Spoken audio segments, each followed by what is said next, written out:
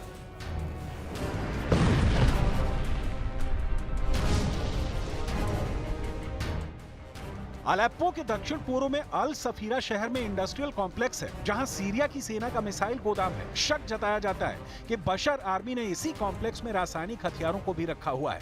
अल सिफ्रा industrial complex में Iran की दी गई तकनीक से मिसाइलों और रॉकेट का प्रोडक्शन भी किया जाता है। रिपोर्ट्स के मुताबिक अल सिफ्रा पर कमांडर जिलानी का कब्जा हुआ तो विद्रोहियों के निशाने पर सबसे पहले इजरायल आ जाएगा। तुर्की के राष्ट्रपति इजरायल को दुश्मन नंबर 1 मानते हैं। लेबनान और गाजा में इजरायल के हमले के बाद एर्दोआन नेतन्याहू को डायरेक्ट धमकी तक दे चुके हैं। सीरिया फ्रंट पर कमांडर जिलानी के दबदबे के बाद एर्दोआन इजरायल को सबक सिखाने का ऑर्डर दे सकते हैं। यही वजह है जो हिजबुल्लाह पर हमले का कारण बताकर इजरायल लगातार सीरिया में एयर स्ट्राइक कर रहा है, जबकि सीरिया में हिजबुल्लाह फाइटर तुर्की समर्थक विद्रोहियों के खिलाफ जंग लड़ रहे हैं। उधर ईरान ने असद की मदद बढ़ाते हुए कमांडरों, रिवोल्यूशनरी गार्ड्स और हिजबुल्लाह लड़ाकों सहित शिया मिलिशिया को सीरिया में तैनात किया है, लेकिन ये सारे मिलकर भी एर्दोआन के वॉर प्लान की काट तलाश नहीं पा रहे।